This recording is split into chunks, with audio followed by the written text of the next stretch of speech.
Check out my new book! It's called 101 Advanced Idioms. Isn't that cool? This book has idioms up the yin-yang. Do you know what that means? Up the yin-yang? Well, let's check it out in my book. Up the yin-yang. I think it's toward the end of my book because this book is in alphabetical order. So U is at the end of the alphabet, right? So let's see here, W, U, up the yin-yang, check it out, okay? Up the yin-yang means a large amount of something, like an extreme degree. Okay, so let's look at some examples. My best friend has tattoos up the yin-yang. That means your best friend has lots of tattoos. Okay, Apple always charges its customers up the yin-yang for repairs. That means Apple always charges its customers a lot of money for repairs. Like if you break your iPhone screen, or if I would break my iPad screen, God forbid I break my iPad screen, that would probably cost me maybe even more than the iPad, right? So Apple charges, well, for its products and for repairs, it charges its customers up the yin-yang, up the yin-yang. So, oh wow, what can I say about my book? I'm really excited about my book. I hope this book will knock your socks off. Hey, there's another idiom, knock your socks off. Do you know what that? I live near the train station.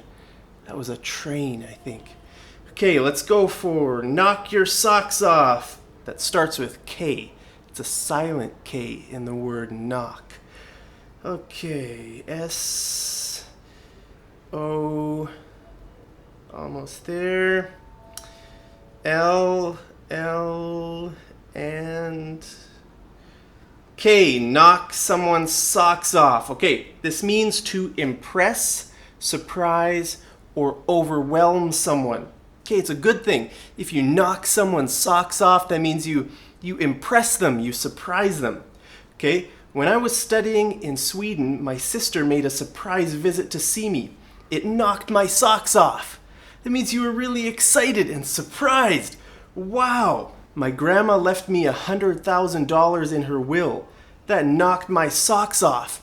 Wow, if your grandma leaves you $100,000 in her will when she dies, that means you get it. After she dies, you get the $100,000. Wow, that might knock your socks off. Okay, if you buy him a Rolex, it will knock his socks off. Wow, that would be a nice gift to give someone, right? A Rolex watch, that would knock their socks off. Okay, so, and then here in the purple color, you can see that's my notes. Okay, so I can say, you can also say blow instead of knock. Okay, the news of her pregnancy blew my socks off. Blew my socks off. Okay, so I hope this book will knock your socks off or blow your socks off. I think you're really going to like it. There are 101 idioms in this book. Now, this is the third book in my 101 series. The first book was 101 Advanced Phrasal Verbs, remember? And then my second book was 101 Intermediate Phrasal Verbs. And this is my third book, 101 Advanced Idioms. Okay, and my next book is going to be 101 Beginner Idioms. You know, idioms are such a common... I'm losing my balance. I have to balance myself here.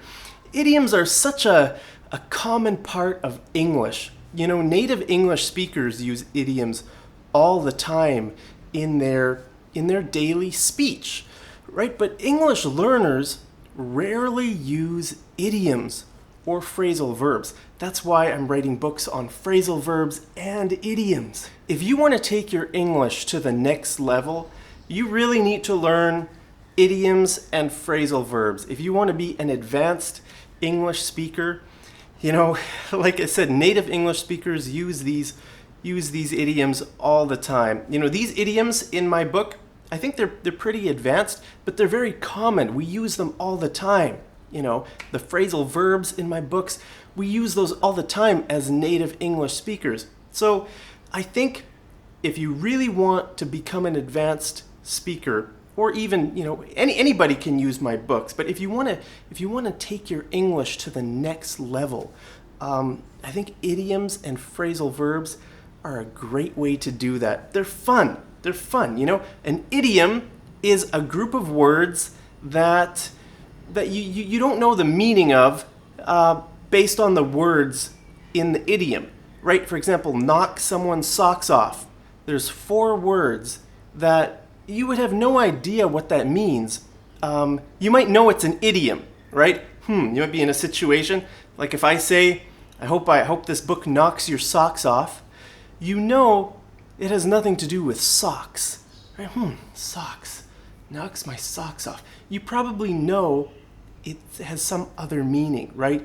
It's an idiom, but you might not have any idea what that idiom means. Okay, so I think this book is really going to help you. 101 idioms. These are very common. In my opinion, these are very common idioms.